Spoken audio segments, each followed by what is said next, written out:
Educação à distância, mudando realidades.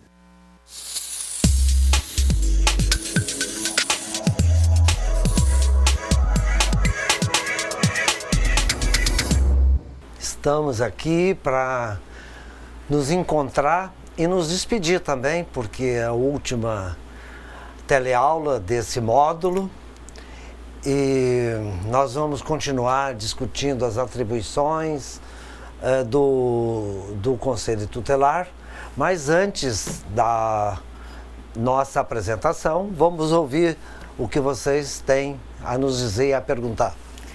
É isso aí, professora. A gente já fica com saudade, né? Das aulas, das conversas e da troca de experiência, que é bem importante. Nós temos umas perguntas aqui pelo YouTube, que diz o seguinte, do José Osvaldo. Ele diz assim: no caso de apreensão de adolescente, acredito que seja necessário a presença do conselheiro para coibir a exposição do adolescente em mídia. Na realidade, Osvaldo e todos os nossos colegas conselheiros tutelares, o que o Estatuto traz é que o sistema de segurança, ele faz parte do sistema de garantia de direito. Então, não há necessidade e não há prerrogativa no 136 de que o conselheiro tutelar precisa acompanhar as apreensões, né, dos adolescentes que cometem ato infracional. Então, quando a imprensa tem acesso a essas informações, elas teve acesso a partir ali da apreensão desse menino por parte de alguma autoridade policial naquele momento ali. Então, o que nós precisamos fazer não é o conselheiro, isso dentro de alguns entendimentos que a gente conversa, não é o conselheiro estar presente, porque o conselheiro não é onipresente. Então, ele não vai poder estar presente em todas as situações. E se o conselheiro for pensar que tem que estar na delegacia quando um adolescente é apreendido em ato infracional, você vai criar uma casinha dentro da delegacia para ficar ali. Então, assim, o conselheiro precisa conversar, orientar, chamar para reunião esses delegados, a polícia militar, para esclarecer que eles fazem parte. Porque o que a gente tem percebido, professor, é que a polícia militar ou a polícia civil, eles não se sentem parte do sistema de proteção da criança e do adolescente. Então, é importante que o conselheiro ele faça a incisão política, né, dentro desse momento de conversar, de orientar, de dizer, olha, esse é o papel do conselho, esse é o papel de vocês, nessa situação vocês vão estar violando o direito da criança e do adolescente, nessa situação vocês vão estar garantindo o direito. Então, o melhor caminho não é o conselheiro estar todo o tempo na delegacia, e sim o conselheiro chamar para si, né, e chamar os delegados, chamar a polícia militar, chamar o corpo de bombeiros, chamar a polícia federal e conversar e explicar qual é a atribuição de cada um. Eu penso que esse é o melhor caminho, porque senão vocês vai criar uma salinha aí, como a gente já ouviu por aí em alguns municípios, que a polícia queria criar ali uma sala escrito Conselho Tutelar dentro da delegacia, e aí não é esse o papel do conselheiro, né? E aí o Estatuto, o 136, ele traz muito claro isso.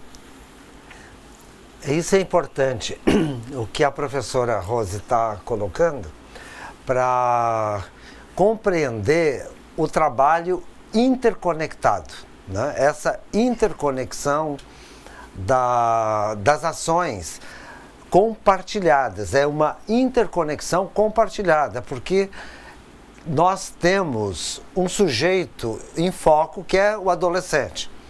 Então, assegurar, né, a integridade e os direitos da criança e do adolescente é obrigação de todo mundo que está na rede, né? E que está fora da rede também, né? Porque a criança e adolescente merece o respeito, não é? E tem que tê-lo assegurado. E isso, então, vai permitir aplicar o limite, né, às transgressões, e para prevenir as transgressões de uma maneira conjunta. O policial faz parte da rede. Ele e todos nós precisamos distinguir autoritarismo de autoridade. O exercício da autoridade não necessariamente, e não de jeito nenhum, aliás, implica autoritarismo.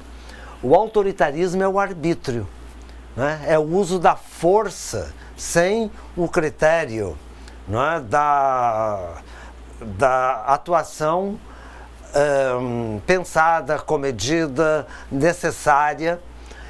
E nós vemos, não é, que o uso desmedido da força é da parte do Estado, não só de policial, da parte do Estado, não muitas vezes atende ao critério da autoridade, mas descamba para o autoritarismo.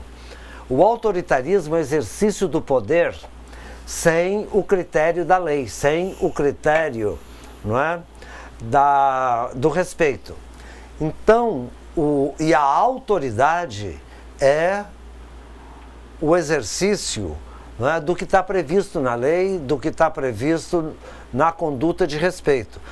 Gente, o adolescente vai aprender a respeitar quanto mais ele for respeitado. Existe no Rio, né, aquela famosa frase de um mendigo: gentileza gera gentileza. Então a autoridade gera respeito.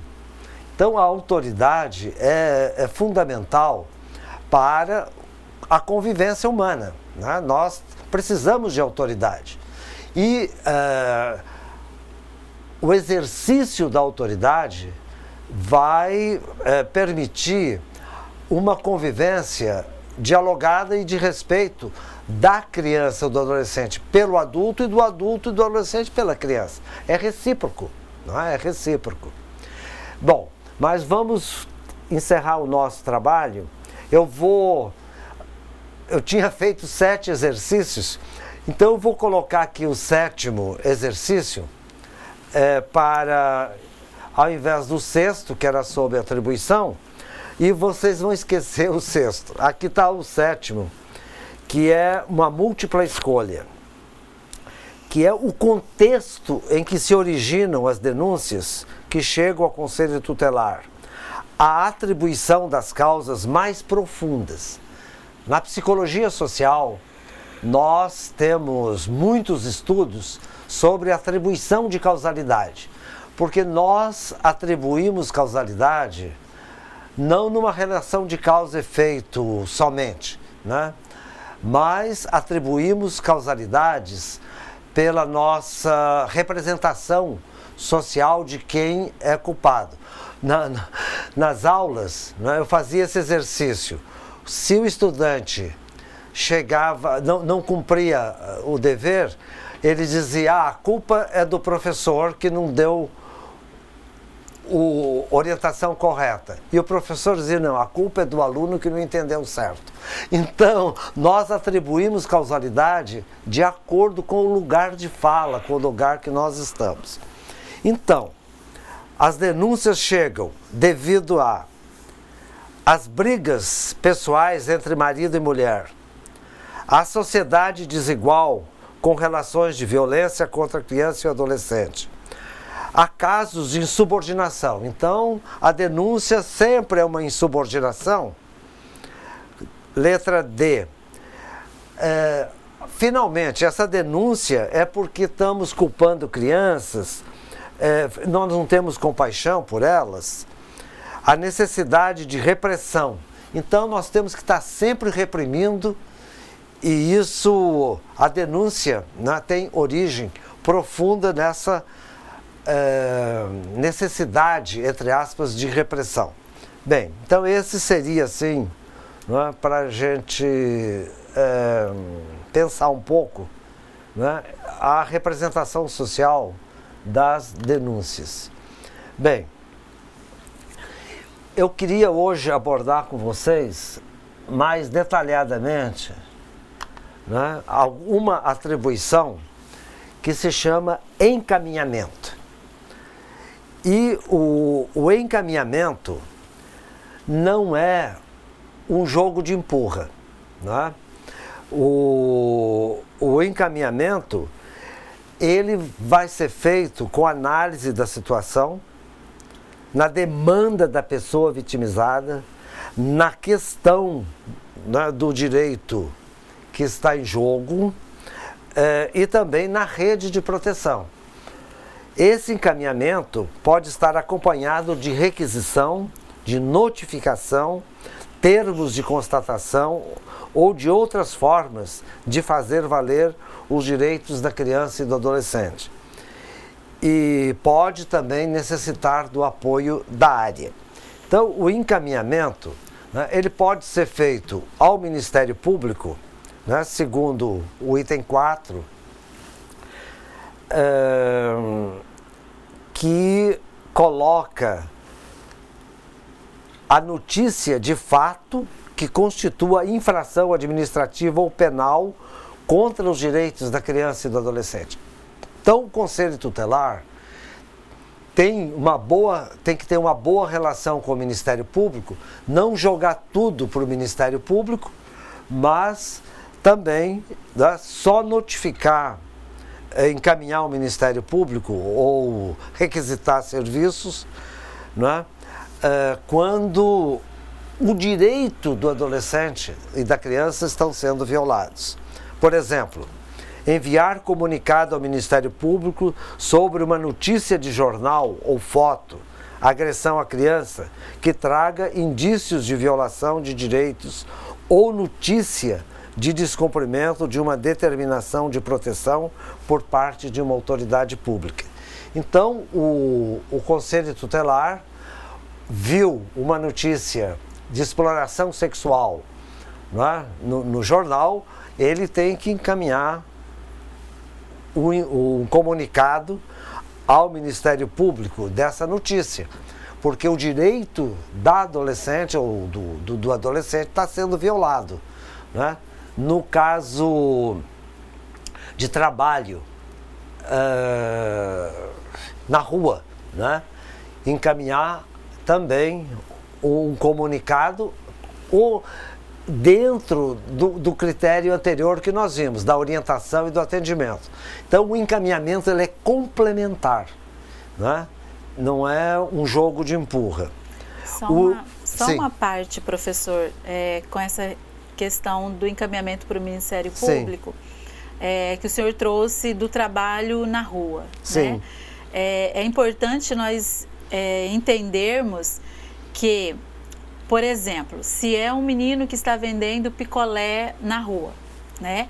Então, o Ministério Público competente para o trabalho infantil, nessa situação, é o Ministério Público do Trabalho. Então, você vai encaminhar a notícia para o Ministério Público do Trabalho. Por quê? Porque ele vai notificar aquela empresa, aquela fábrica de picolé, e aí para pagar multa, enfim, né? Então, é importante ter esse discernimento. Se é violência sexual, aí é para o Ministério Público Estadual. Se é com relação ao trabalho, ao Ministério Público do Trabalho. Se for uma situação de violação de direito que envolva entes federais, aí é o Ministério Público Federal. Então, a gente precisa, né, ver as instâncias, porque se mandar tudo para o Ministério Público Estadual, eles não vão dar conta de estar fazendo os encaminhamentos, porque eles não vão poder atuar. Isso existe numa cidade grande. Isso, numa cidade grande. Na pequena é uma só que faz tudo. Então, a maioria dos municípios brasileiros são pequenos, né? Brasília hoje é a terceira cidade mais populosa do Brasil. Está primeiro São Paulo, depois o Rio. Nós temos já em torno quase 4 milhões de habitantes no Distrito Federal. Fora o entorno, né? Minas Gerais, Goiás, que está ali. Então já é uma metrópole. Estou morando numa metrópole. E interessante, a origem da palavra cidadão é o que morava na cidade e o vilão é o que morava na vila. Na vila. Hoje é o contrário, né? O vilão é... Então estamos convivendo com vilões e cidadãos todo momento. Bem, então o encaminhamento ao Ministério Público foi bem elucidado aqui, e o encaminhamento à autoridade judiciária, né? Que, por exemplo, o acolhimento de urgência, né? De um menino ou menina em instituição deve ser comunicado ao juiz até 24 horas, e o acolhimento é uma decisão judicial, né? Então, mas não é um encaminhamento só com o nome do adolescente ou da criança, é um encaminhamento fundamentado. Então, por que o Conselho fez aquele acolhimento de urgência? Então, a situação da criança, da família, né? O encaminhamento a programas específicos, né? Eu já coloquei aqui que é fundamental a existência desses programas, porque o Conselho Tutelar não pode inventar programas. Então, colaborar com a autoridade judiciária e a seu pedido para orientar responsáveis, encaminhar os mesmos a programas e matricular o adolescente, né? Então, é a ação também de toda a rede. Esses programas, né, possibilitam ao adolescente ter alternativas, né, de preparar para a vida. Então, são programas que têm que estar registrados, nós vimos ontem, né, no Conselho Municipal, e são programas que fortalecem, né, os direitos e os vínculos. No Brasil existem muitas organizações não governamentais que oferecem programas. Então, elas precisam ser avaliadas e fiscalizadas pelo Conselho Municipal e também, né, no caso de assegurar direitos e evitar maus tratos e garantir a dignidade da criança, pelo Conselho Tutelar. Então, esses programas, né, muitas vezes são temporários, né? Até o fundo, ontem, a Mônica colocou bem essa questão, né, pode apoiar esses programas. Mas as ações contínuas são do Estado. E o que nós vemos é a necessidade do Estado ter ações contínuas. Muitas vezes o Estado começa, não termina, falta dinheiro, falta interesse, é um programa da primeira-dama, não é um programa do Estado. Então, tudo isso é fundamental, né? Está presente na cesta básica aí do Conselho Tutelar, para que ele possa encaminhar pais ou responsáveis. Os CAPs, né, são hoje uma alternativa, né, de encaminhamento, principalmente para pais ou responsáveis que estejam, né, com uso indevido de drogas, né? O CAPS AD é fundamental, e o CAPS transtorno também, né, para que haja um atendimento especializado. Então, esses programas de esporte, lazer e também os programas governamentais, as instituições, são fundamentais. E a questão da saúde mental é uma questão que está aparecendo cada vez mais, né? Porque o mundo, né, está num momento, né, de transições, inclusive a transição tecnológica, a transição para uma sociedade hedonista, mais de prazer, e nós temos que nos confrontar e nos defrontar e superar, né, essas demandas e essas pressões da sociedade. Então, a existência de programas, né, é fundamental, além dos serviços permanentes e grupos de pais, por exemplo. Né, o Conselho Tutelar pode sugerir à municipalidade e aos serviços de saúde e de assistência, né, a organização de grupos de pais ou responsáveis, porque os pais podem aprenderem, aí as mães, umas com as outras, uns com os outros, né, trocar experiências.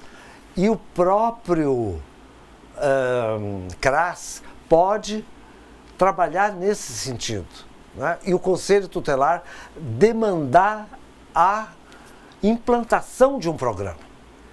Então, não esperar também que só o município faça o programa. O Conselho Tutelar, né, pode demandar um programa. Bom, esse, né, é um encaminhamento que tem que ser fundamentado. Outra atividade do Conselho Tutelar é a requisição e o descumprimento da requisição, que significa requisitar serviços, promover a execução de suas decisões, podendo, para tanto, requisitar serviços públicos nas áreas de saúde, educação, serviço social, previdência, trabalho e segurança. Representar junto à autoridade judiciária nos casos de descumprimento injustificado de suas deliberações. Então, ele pode requisitar, né, o atendimento, a educação é muito demandada, né, a inserção na escola, a disponibilidade, né, de professores, a disponibilidade de material didático e, no caso da escola, descumprir a decisão do Conselho Tutelar, a representação, a requisição, ele pode fazer uma representação para que ela cumpra a decisão do Conselho Tutelar. Por exemplo, negação de matrícula na escola. O Conselho Tutelar, depois de avaliar a situação com informações detalhadas, pode requisitar a matrícula, cuja recusa injustificada pode constituir uma infração administrativa, por não atender à decisão do Conselho Tutelar, diante da qual pode representar um pedido de punição conforme o artigo 249 do Estatuto. Então, vocês podem, na Fundação Telefônica, no ProMenino, né, mostrar, tem uma amostra de como se faz uma requisição. Requisição de certidão de nascimento. Essa é uma requisição que está na própria lei. Ter certidão de nascimento é ter certidão de brasileiro, né, de brasileira. Então, nós não podemos deixar uma criança nesse país sem certidão de nascimento. No governo Lula foi feito um esforço enorme para a implantação, né, desse serviço, apoiado, né, no governo Dilma. Então, nós temos, né, a necessidade, né, de que todos os brasileiros e brasileiras tenham a sua certidão. Os hospitais têm colaborado muito com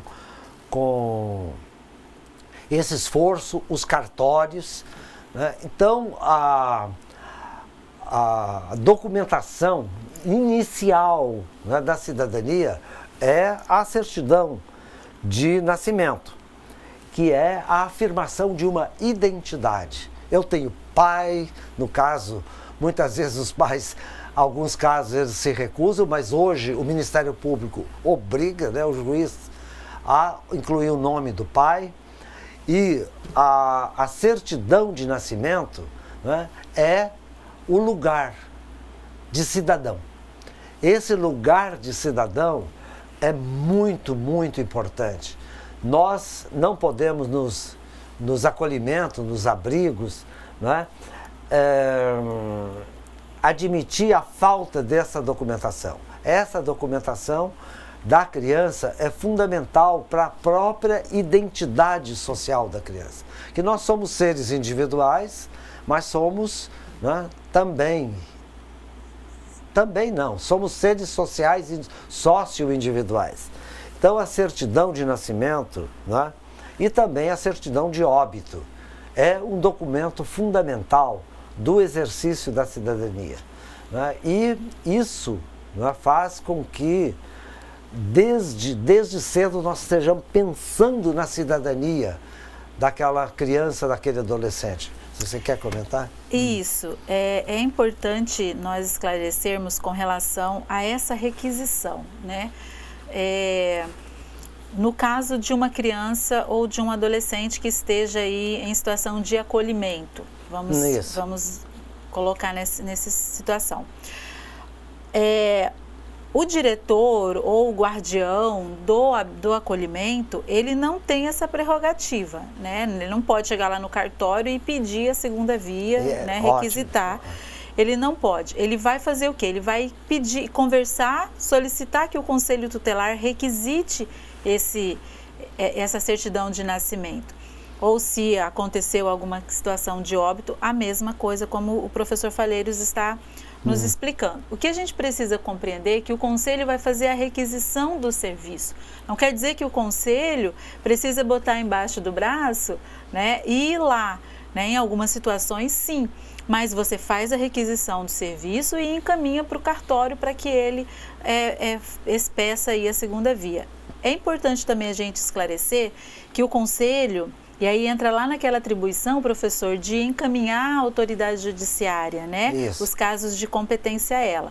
Então, quando em uma situação ou de fiscalização, ou de denúncia, ou de procura mesmo da família, vocês se depararem com uma criança que não tem certidão, nunca foi feito o assentamento dessa criança e desse adolescente, o conselho não tem essa prerrogativa de requisitar esse serviço. O conselho precisa fazer uma documentação ao judiciário, e aí com exposição de motivos, e aí o judiciário que vai requisitar, né, com isenção das taxas para os cartórios. Então, o conselho só pode requisitar a segunda via, né, quando já tem o assentamento. Tem uma pergunta interessante aqui, professor, com relação a esse prazo de 24 horas.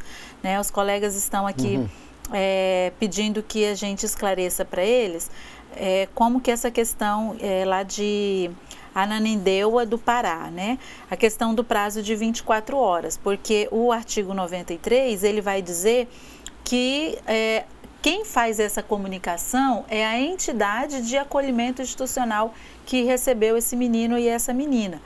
Então, de fato, a entidade que recebe o acolhimento, a requisição do conselheiro, ele tem esse prazo para poder fazer a comunicação em judiciário, e tem ainda a equipe técnica que tem que fazer o atendimento imediato.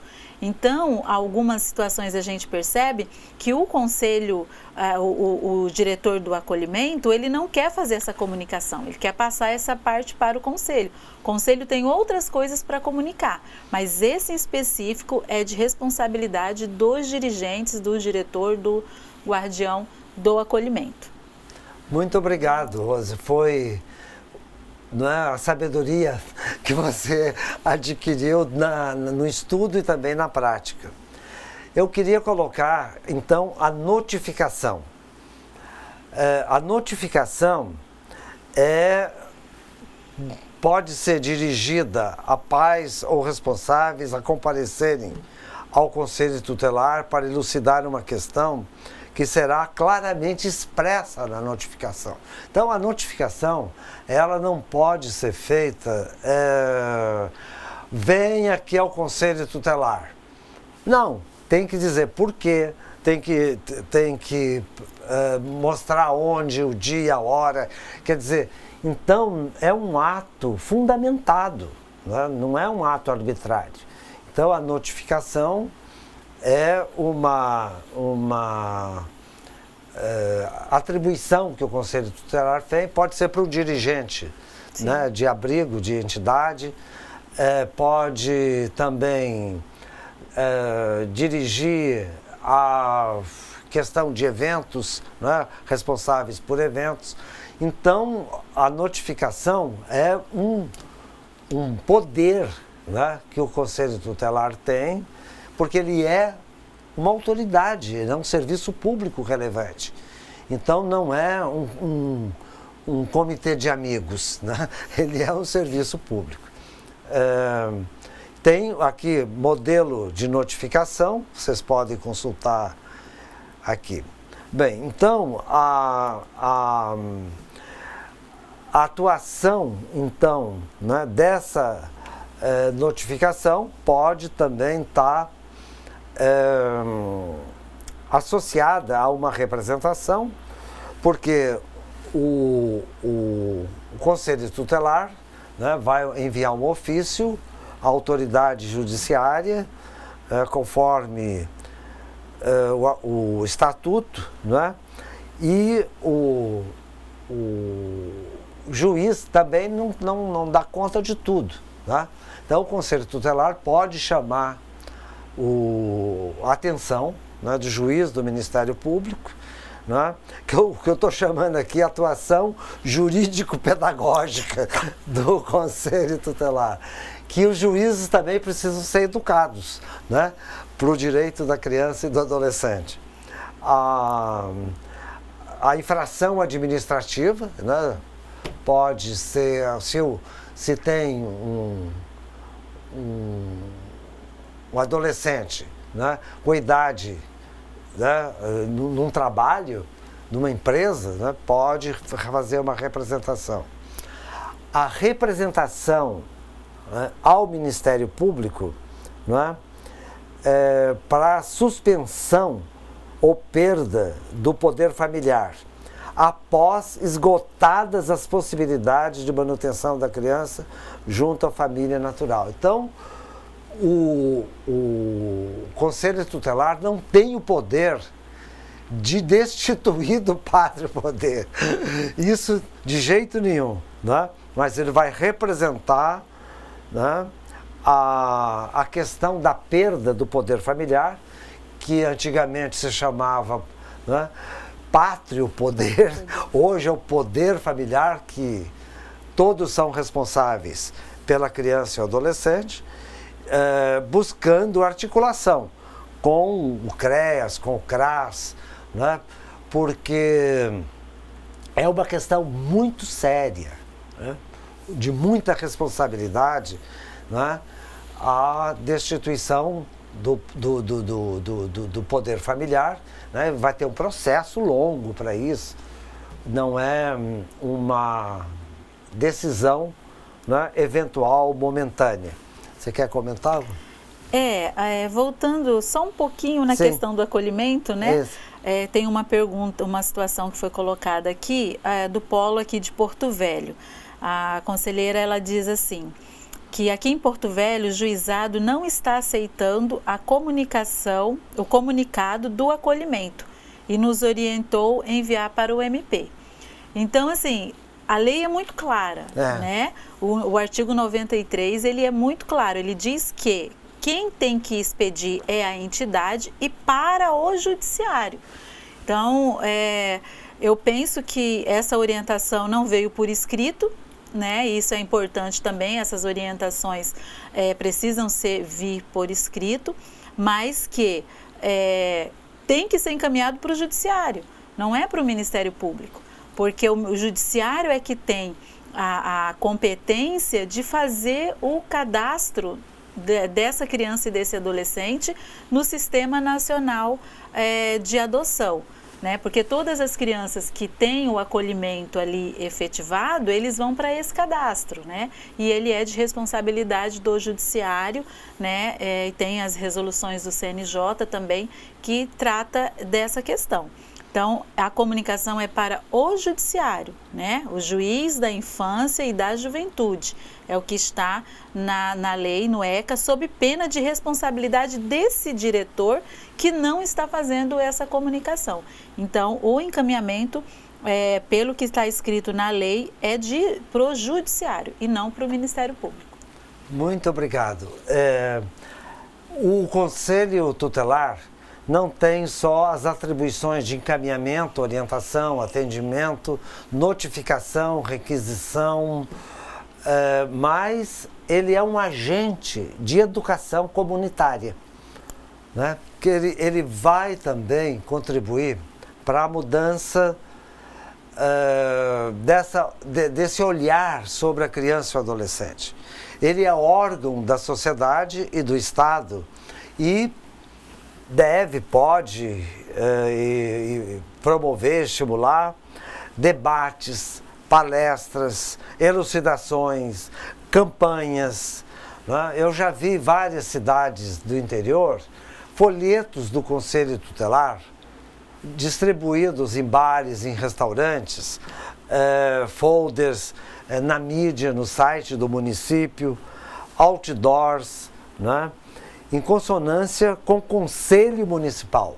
Então, essa atividade de educador comunitário, eu acho que dá orgulho para o Conselho Tutelar, porque ele está prevenindo, ele está com um olhar para a comunidade corresponsável pelos direitos da criança e do adolescente. Há leis, por exemplo, que o nosso movimento contra a exploração sexual, no SECRIA principalmente, colocou de mostrar que a exploração sexual é crime. Então, várias cidades, né, já colocaram outdoors dizendo exploração sexual de crianças e adolescentes é crime. E os hotéis, né, são obrigados a fixar, né, que não pode hospedar crianças sem a presença de pais ou responsáveis. Agora a viagem, né, com a nova regulamentação, né, também, né, coloca essa questão fundamentalmente para evitar, né, a exposição de crianças e adolescentes a situações de risco. Então ele é um órgão da sociedade que vai educar os hotéis também, junto com o Conselho Municipal, educar bares, educar bancas, né, de revistas, para que principalmente a questão do álcool, né, não seja vendida a menores de 18 anos. Então, a sociedade toda é educadora, não é só o Conselho Tutelar, mas ele pode contribuir para essa educação, né, comunitária. Então, e está no item 12, né, do artigo 136, promover, incentivar na comunidade e nos grupos profissionais ações de divulgação e treinamento para o reconhecimento de sintomas de maus tratos. Olha que bacana essa atribuição do Conselho Tutelar, né? De promover e incentivar na comunidade, nos grupos profissionais, ações de divulgação e treinamento para o reconhecimento de sintomas de maus tratos.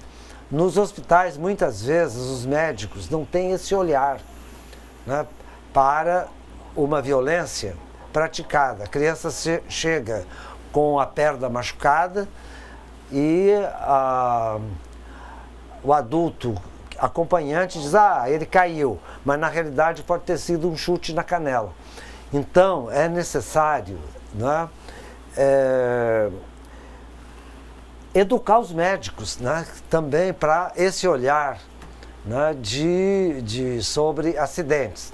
Tem muitos trabalhos já sobre isso, né, os pediatras já estão sendo alertados, mas na faculdade de medicina, né, é fundamental eles aprenderem a olhar, fazer um diagnóstico diferenciado, né, das agressões de crianças e adolescentes. Então, o Conselho Tutelar, como a Rose bem salientou, não dá conta de tudo, mas ele precisa alertar outros profissionais para também assumirem o seu papel, né? A questão do abuso sexual é uma questão muito, muito, muito complexa, porque a criança abusada sexualmente apresenta sinais, né? Eu tenho trabalhos sobre isso, né? E as nossas pesquisas mostram que a linguagem do corpo, a linguagem dos gestos, né? Aparece muitas vezes, né? No desleixo com a roupa, no descontrole dos esfíncteres, nas dores nos órgãos genitais. Então, os professores precisam ser alertados para essa questão. Então, o Conselho Tutelar pode promover debates nas escolas com especialistas, né, na questão do abuso sexual, para que os professores fiquem alertas, porque muitas vezes eles não dão conta de ver esses sinais, né, nas atitudes, nos comportamentos de crianças e adolescentes. Mas o Conselho Tutelar não é um bombeiro social, né, para apagar incêndio. Ele tem que contribuir para essa educação de todos, para olhar a criança e adolescente. Porque a gente acha que criança é criança, adulto é adulto e pronto. Não é bem assim. A criança é uma pessoa em desenvolvimento que tem que ter um olhar como um sujeito de direitos, um protagonista, uma pessoa que fala e que precisa também aprender a expressar sua voz nas agressões que ela está sofrendo. Então, a criança e o adolescente são sujeitos que falam, né? Porque sabe de onde vem a palavra infante? In é não, em latim nesse caso. Fante vem de falar. É aquele que não fala. Infante. É não falante. Então, o estatuto mudou para falante, para protagonista. Não é? O velho ditado, não é porque é velho que é ruim, mas é porque é ruim mesmo, de dizer cala a boca, né? Cala a boca, menino, cala a boca. Não, hoje, no Estatuto da Criança, a gente diz, abre a boca, fale. Gente, nós nascemos para falar, né? No Evangelho está, o verbo se fez carne, mas a carne se faz verbo. Verbo é palavra e carne é o corpo. O corpo se faz palavra, né? Então é necessário ouvir a criança, né? Ela fala com o corpo, ela fala com os gestos, ela fala com a voz, com os gritos, saltitando, né? Chorando, né? O choro da criança, precisa ser distinguido, né? O choro de manha, o choro de dor, o choro, não é, de desatenção. Então, aí perguntar por que está chorando, né? E não para de chorar. Gente, vocês já viram alguém chorando e você dizer, para de chorar, homem não chora. Então, deixar o choro passar para poder perguntar, mas por que está chorando? Então, o incômodo que o adulto tem com o choro das crianças, muitas vezes é porque ele está atarefado, está muito ocupado, e acha que aquilo é coisa passageira. Não, o choro é uma linguagem, é uma fala. E nós vamos escutar esse choro da criança. Então, é necessário estar aberto às diferentes linguagens da criança. A criança fala de diferentes formas, né? Ela se expressa, né? Pelo choro, pela alegria, pelo grito, pela satisfação,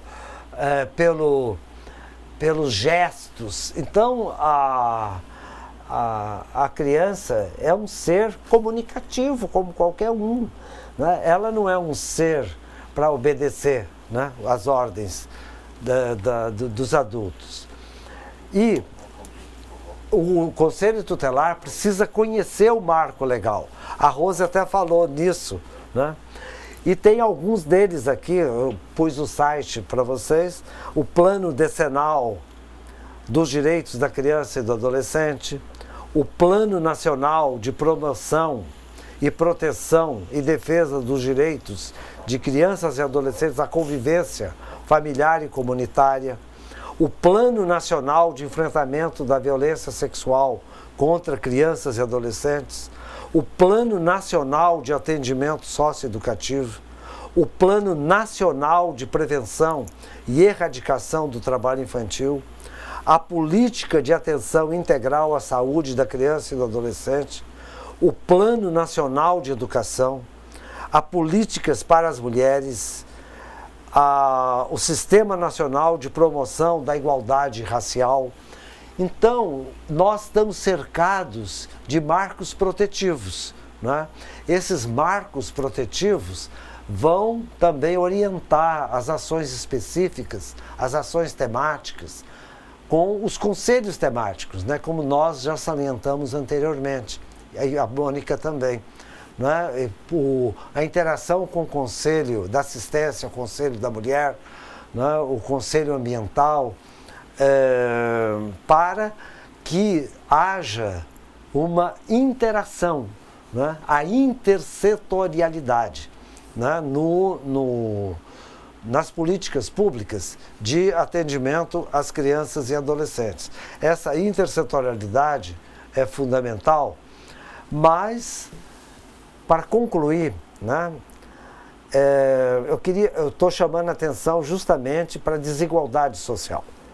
As denúncias que afluem ao Conselho são de violação de direitos resultantes, né, da desigualdade social. A estrutura de desigualdade se configura como concentração da riqueza na minoria, né, a exclusão da minoria, a dominação machista é uma desigualdade, né? Também a discriminação contra negros, a opressão contra as mulheres, a exclusão das populações indígenas. Então, nós estamos numa sociedade estruturada na desigualdade. Então, esse olhar para a estrutura, né, nos permite ver que não são fatos isolados que chegam ao Conselho Tutelar. Eles estão fundamentados na estrutura social. Você quer comentar? Isso mesmo. E o conselheiro, ele precisa ter essa sensibilidade, né, professor? Para, na aplicação da medida, não ser um tirano. Isso. Então, é importante ter esse olhar e esse conhecimento, né, de como que está a situação da desigualdade social. Uma situação, não se preocupem com esses marcos, né, protetivos que nós temos, porque nós vamos ter um módulo específico que vai estar falando sobre eles, que a gente vai estar se aprofundando mais ainda com relação a isso.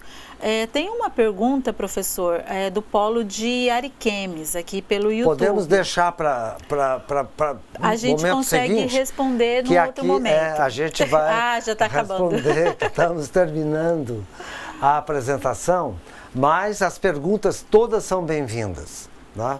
Nós somos, a Rose e eu, acolhedores de perguntas sem ter necessariamente a resposta. Verdade. Então, até mais.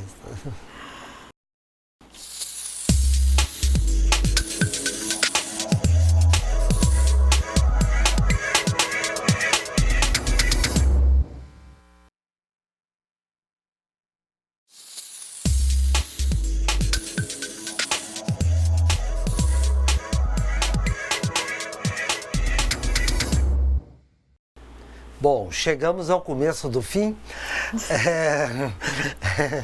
A última reunião nossa aqui, e vocês estão bem participativos pela mídia social, né? E o grupo de WhatsApp tem trazido muitos aprendizados. Um dia a gente até pode editar todas as, Verdade. As sugestões e discussões, porque é a riqueza da prática, né? Então, Rose, o que você anotou aí para a gente começar a debater? Então, tem várias questões interessantes que os colegas estão colocando. Aqui, deixa eu ver, do Polo de Manaus, Zona Leste, né? Eles colocam a Jéssica, Edina, Elian, Elisiane, Menaide, olha que nome legal. Ela diz assim, ó, pela falta de desigualdade social e elevados índices de violência contra criança e adolescente. É a questão da letra Sim. B, né, da sua pergunta. Isso. Por se encontrarem em vulnerabilidade social, seja no âmbito familiar e educacional. As políticas precisam ser executadas com mais firmezas para nossas crianças e adolescentes. Muito bem. Eu penso que não seria firmeza, né? Mas seria uma aplicabilidade com mais eficácia, né? Então, acho que o sistema ele precisa de fato estar funcionando e aí trazer uma aplicabilidade eficaz dessa nossa decisão. Então, a gente precisa pensar nisso, de que forma que eu, conselheiro tutelar, posso fazer a incidência dentro do sistema de garantia de direito para que a minha comunicação, para que a minha requisição, ela seja de fato efetiva. Porque a gente ouve relatos dos conselheiros fazerem requisições de serviços, né, para os nossos CRAS, para os nossos CREAs e não ter a contrarreferência dessa requisição. Então, é importante a gente ter esse pensamento. Não só, e eu volto a dizer, não só ficar ali naquele atendimento específico da comunidade, que é extremamente importante, mas que também precisa fazer essa incidência, né, política, social, com todo o sistema. E deixa eu ver se tem mais alguma coisa aqui. Tem a colega aqui também de Manaus que ela vai dizer assim: é indiscutível o papel preponderante dos conselhos e conselheiros. Desenvolvem ações que têm pontos tênues entre o judiciário, pedagógico e de defesa de direitos. Conhecer as limitações dessa atuação pontua a relevância da formação que se está recebendo nesse curso oferecido pelo IFRO.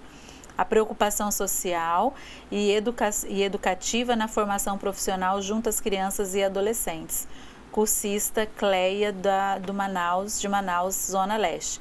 E esse foi o pensamento, né, professor, do Instituto e de toda a equipe do corpo técnico, de trazer esse aprendizado mais para próximo, né? Então, quando o projeto da Amazônia Legal, ele se sustentou, então essa foi a intenção, de fazer falas e trazer a nossa realidade, aquilo que a gente vive aqui na Amazônia Legal. Foi bom você falar na equipe, né, do Instituto Federal de Rondônia, porque nós estamos aqui com um grupo eficiente e sorridente. Então, o pessoal está trabalhando e sendo gentil, né, com as condições existentes. E essas condições são as disponíveis e eles estão potencializando essas condições. O equipamento aqui é bastante, né, atualizado. O sistema de satélites de comunicação está bem atualizado e a equipe está bem preparada. Muito obrigado a toda a equipe aqui de Porto Velho, né, que nos tem apoiado, fora a consideração também, né, das pessoas que estão dirigindo a universidade, o instituto, estão apoiando e cada um fazendo o possível para que se funcione. Quanto a essa questão da desigualdade das políticas públicas, elas devem olhar não apenas para os indivíduos, mas para os territórios e para as zonas, vamos dizer assim, né, de maior exclusão social. Porque nós sabemos que a exclusão, né, faz com que as pessoas busquem alternativas, mas muitas vezes elas também estão excluídas do acesso à informação, a seus direitos. Então é importante no Conselho Municipal e a gestão municipal, e junto com os conselhos tutelares, né, priorizarem essas regiões mais excluídas, porque aí, né, as crianças e adolescentes têm muito mais sofrimento, muito menos condição de vida. A Unicef tem vários estudos sobre crianças e adolescentes no Brasil. Então, a Unicef mostra, vocês podem entrar no site da Unicef Brasil e Mundial e ver como, né, há uma incidência cumulativa de exclusões, né? Então, a ausência da escola, condicionada à falta de transporte, condicionada à distância das escolas, condicionada à condição de moradia, condicionada ao trabalho da mãe, condicionada à ausência dos pais, condicionada ao sistema, não é, de tráfico, que eu chamo também um sistema. Então nós estamos numa situação, não é, de muita interação e interseccionalidade, né? Hoje nós temos usado nas políticas sociais o termo intersetorialidade e interseccionalidade. A intersetorialidade é a ruptura da fragmentação da ação, mas a interseccionalidade é a construção de um olhar em que há um reforço mútuo, né, de dimensões positivas ou negativas. Por exemplo, a interseccionalidade entre raça e gênero é uma interseccionalidade, né, muito importante, porque as mulheres negras, elas e excluídas, né, elas são excluídas e discriminadas por serem negras e por serem mulher. Então há essa interseccionalidade, né, é uma dimensão fundamental nos estudos, né, de política social, para mostrar a necessidade de olhar as discriminações no território e interseccionalizadas com as dimensões de raça, dimensões de gênero, né, as discriminações. Por exemplo, a questão indígena, né? Uma vez eu estava no elevador do Ministério da Justiça em Brasília e estavam os índios entrando no elevador. Imediatamente, sem pensar, um pai puxou a mão da criança: não vamos entrar agora, né? Então, não entrava, né, no elevador junto com o índio, né? Já estava discriminando e mostrando a criança, formando uma atitude, não é, de não aceitação, não é, dessa interseccionalidade. Ser índio, não é, mulher, morar no território, não conhecer a língua dominante, não é? Então essa intersecção entre a vida indígena, o ambiente dominante, né, faz com que os problemas só podem ser desatados, né, se houver essa visão da intersetorialidade e da interseccionalidade. As dimensões da interseccionalidade está principalmente sendo ativadas pelo movimento das mulheres negras, porque elas estão vivendo, né, essa exclusão de uma maneira muito mais profunda. Por exemplo, o salário. Salário, né, dos homens negros é inferior ao dos brancos, mas das mulheres negras mais inferior. Eu recomendo vocês lerem o resultado da pesquisa do IBGE, do PNAD, no Indicadores Sociais 2017. Esses indicadores sociais, eles mostram a interseccionalidade, né, de gênero e de cor, de raça, né, em diferentes dimensões, no emprego, nas condições de vida, nas condições do território, nas casas, na reprodução da desigualdade. Foi um trabalho precioso do IBGE. É a primeira vez no Brasil que se faz um estudo, não é, intrageracional, quer dizer, e intergeracional, de como os filhos têm reproduzido a condição de desigualdade ou de dominação dos pais. No primeiro quintil, né, aquele mais elevado, né, a maioria tem curso universitário, reproduz a inserção na universidade. No quintil mais baixo, reproduz o ensino fundamental.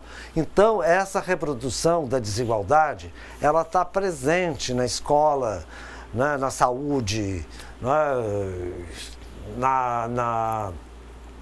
nas condições de vida, no acesso à renda, ao patrimônio, né? Os 10% mais ricos no Brasil têm 50% da renda, mas não é só a renda, é o patrimônio. Existe um outro site, né, organizado pelo professor Piketty, né, francês, que estuda a desigualdade mundial. E na América Latina é onde o índice de desigualdade é maior no mundo, justamente porque há uma exclusão de crianças e de famílias, né, do acesso a essas condições e a concentração da renda e dos aplicativos, né, e do patrimônio, né, na mão de poucos. Então, na América Latina há uma concentração enorme. Eu recomendo vocês lerem, baixarem Indicadores Sociais 2017 para olhar em detalhe, né, a desigualdade e essas condições em que vivem as crianças brasileiras. Os textos da Unicef também mostram, até calculado, qual o número de vezes, qual é a proporção, né, em que negros, diferentemente dos brancos, têm acesso à escola. O fato de ser negro reduz a possibilidade de acesso à escola muito fortemente. O fato de morar em territórios excluídos, né? Então, nós temos um grande número de crianças que estão excluídas, né, estruturalmente. Na África do Sul, quando Mandela, né, governou a primeira vez, a primeira coisa que ele fez foi em Soweto, que era a zona de maior exclusão em Joanesburgo, implantar as melhores escolas com os melhores professores, né? Então, quanto mais situação de desigualdade havia, e Soweto era o exemplo, né, de violência, de desigualdade, de falta de infraestrutura, de esgoto, de água, né, é onde o Mandela priorizou mais, né, a intervenção. Então, a política né, de priorização com os melhores professores, as melhores escolas, as zonas mais excluídas, é uma dimensão fundamental para mudar o presente dessas crianças e adolescentes. Porque a gente diz que a criança é o futuro. Não, gente, o futuro sou eu sou velho. A criança é o presente. Então, a priorização dessas políticas para os mais excluídos, né, é uma inversão do que normalmente acontece na execução das políticas públicas, né, que busca melhores condições para as regiões já, né, privilegiadas. É isso aí. Eu quero cortar um pouquinho o raciocínio, que tem vários colegas aqui que estão pedindo um abraço, estão pedindo um oi, né?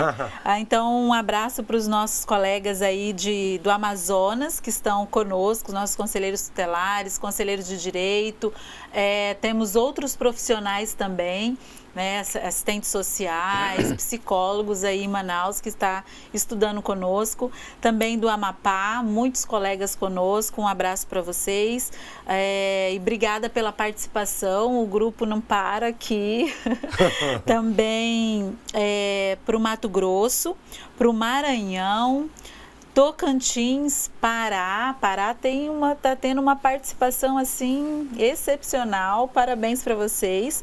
Roraima, o Acre, o nosso vizinho aqui no Acre, um abraço bem grande para todos vocês. E claro, a minha querida Rondônia, né? Um abraço para todos os polos, nossos colegas conselheiros tutelares e de direito e outros profissionais que estão também aqui participando desse momento histórico e maravilhoso que é a formação continuada da Amazônia Legal. Falando em formação continuada, a gente está sempre se formando.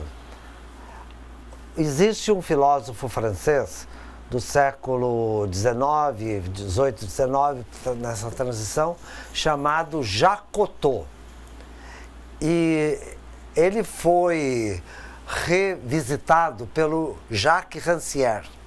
Jacques Cocteau é J-A-C-Q-U-O-T, Jacques Cocteau. E ele tem um livro que se chama O Mestre Ignorante, onde a sabedoria, né, se ressignifica pela consciência da ignorância.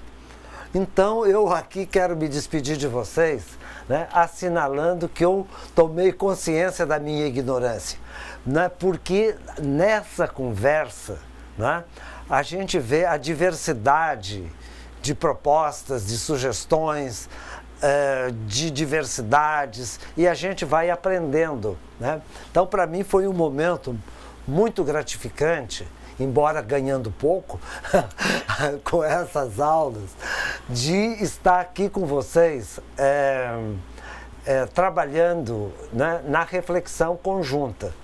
E se vocês tiverem a oportunidade de comprar o livro do Jacques Rancière, que chama O Mestre Ignorante, ele retoma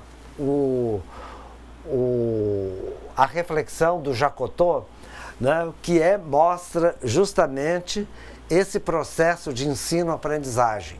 E com as crianças também, nós estamos, né, nessa conversa diária, né, das perguntas, né, e as crianças estão perguntando sempre e inventando. Então, considerar as crianças e adolescentes como sujeitos protagonistas de pergunta e parceiros. A gente pode, né, brincar, conversar com as crianças. Hoje é segundo o dia do avô, né, da avosidade, da avó. Nós vamos aprendendo, né? O dedinho no celular, né, pode ajudar o dedinho do avô também a fazer a digitação. Então, essa interação intergeracional, né, de aprendizagem e não de dominação. Agora, o limite é para todos nós, limite para adulto e para criança. Não é o adulto que vai dar limite para a criança. Vamos buscar limites comuns de vida. O adulto, né, limitando, né, as suas ações, né, na convivência, e a criança também aprendendo o limite com os adultos. Porque os limites, eles são espelho, né? Então a gente vai se espelhar, né, em pessoas mais idosas ou com autoridade para aprender também, né, a ser respeitado e aprender a respeitar. Queria comentar alguma coisa? É maravilhoso essa sua fala. A gente precisa de fato hoje aprender a respeitar, né, para ser respeitado. Isso é muito importante. Tem uma fala da colega aqui de Araguaia, no Pará. Ela diz assim: amamos esse módulo, parabéns. Parabéns para todos nós que estamos aqui. Aprendemos muito, agora é colocar em prática. E eu gostaria de chamar a atenção essa fala da colega, né? Pôr em prática tudo aquilo que está sendo aprendido, né? Tanto a gente aqui quanto instrutores, professores e vocês quanto conselhos também. Porque o que nos cabe a mim e ao professor Falheiros é compartilhar um pouco daquilo que a gente tem de informação, né, tem de experiência, mas a prática a gente não pode fazer com que vocês apliquem, né?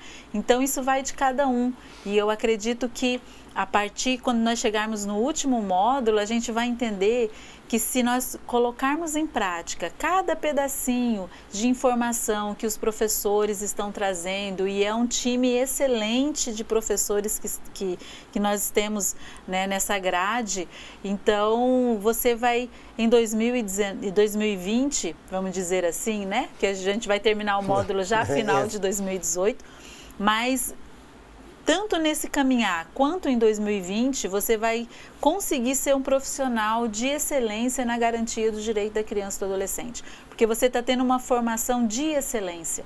Então, você precisa pôr em prática isso que a gente está orientando, aquilo que a gente está passando e discutindo com vocês. Eu acredito que quando eu tenho a consciência, eu me empodero das informações e do que eu posso ser e fazer e aplicar quanto conselheiro tutelar, eu vou ter uma comunidade, um município e crianças e adolescentes ali com seus direitos garantidos. Esse projeto de formação do Instituto Federal de Rondônia foi construído também coletivamente, não é? Foi uma construção coletiva, e nessa construção, colaboração, né, de vários profissionais, de vários especialistas, de várias visões, mas centrado no Estatuto da Criança e do Adolescente. É uma lei com a qual eu tive a satisfação de colaborar em alguns artigos, e na construção do Estatuto foi, ao mesmo tempo, um movimento social, nacional e internacional, porque ele começou com o artigo 227 do ECA, né? Primeiro incluir na Constituição. Eu tenho um capítulo de um livro coordenado pela Irene Rizzini, que se chama A Arte de Governar Crianças. E nesse livro, nesse capítulo, coloco o desenvolvimento do Estatuto da Criança e do Adolescente. Ele é publicado pela editora Cortez, se chama A Arte de Governar Crianças. E nesse capítulo, né, eu vou mostrando como que o Estatuto foi sendo organizado como um movimento social. Então, é uma lei em movimento. Ontem nós tivemos a colaboração do professor Luiz, mostrando já que nesse ano houve 5 modificações no Estatuto. Então, é uma lei em movimento, né? É uma lei que envolve toda a sociedade e todas as políticas, né? Envolve a saúde, a educação, assistência, meio ambiente, a questão da igualdade racial, da relação com a mulher. Então, essa legislação, ela é um fundamento, né, de convivência social. E o Estatuto foi escrito, né, já na época da Constituinte, nós já traçamos o esboço. E com a aprovação da Convenção Internacional em 1989, né, reforçou a elaboração do Estatuto em 1990, né, e está completando 29 anos. Né? Então, nós temos toda essa estruturação normativa, mas a colocação em prática, como foi salientado aqui pela colega, né, é fundamental, porque a lei não cai de paraquedas, né? Não é algo que vem de cima para baixo, mas ela é um movimento. E esse espírito de movimento é fundamental continuar até hoje, porque o ECA o Estatuto da Criança e do Adolescente, é uma bandeira. Ele não é apenas uma normativa, né? É uma bandeira que vai, né, nos levar à mobilização pelos direitos da criança e do adolescente nas diferentes realidades. E por isso essa mediação entre a lei e a prática é uma construção permanente, né? E eu queria chamar a atenção para a importância das associações de conselheiros tutelares, né? É uma associação que está forte, pelo que eu pude observar, no nível municipal, no nível, quando há mais de um conselho, evidente, e no nível estadual. Então, a Rondônia, né, pode fortalecer a sua associação, né, de conselheiros tutelares. Conselheiros tutelares do Amapá, do Maranhão, o Estado é um local onde os conselheiros têm se agrupado muito mais.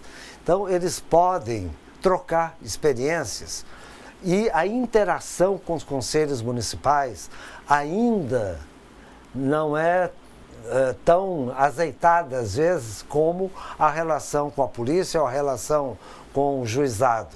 Então, é preciso construir mais interação, né, dos conselhos tutelares com os conselhos municipais e entre si, né, o que a gente chama de fortalecimento da rede dos conselhos tutelares. E os conselhos tutelares podem também articular. Será que dá para passar a imagem que nós temos aqui?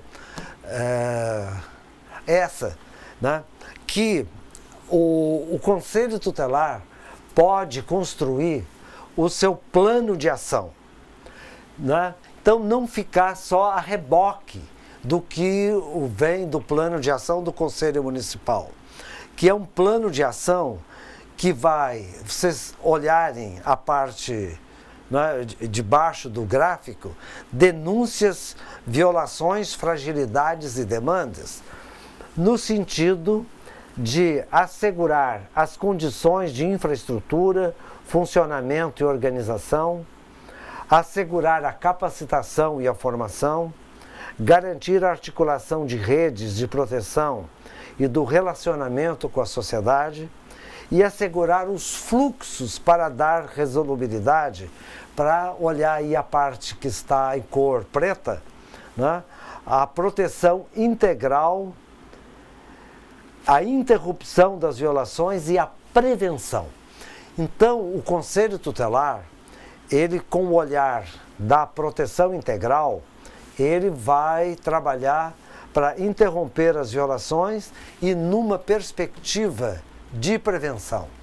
a prevenção primária, secundária e terciária, né, é um conceito que precisa ser incorporado, né, para que o risco, né, de violação de direitos cesse na nossa sociedade e as crianças possam, né, conviver com uma sociedade digna, uma sociedade respeitadora, uma sociedade onde os direitos humanos se efetivem. Muito obrigado, né, e bom descanso nesse fim de semana e vamos trabalhar juntos, né, compartilhar práticas e conhecimentos. Obrigado. Muito obrigada. Professor, boa viagem para o senhor, Tá. né? Bom retorno e um abraço e vamos nos encontrar de novo em agosto. Bom final de semana para todos.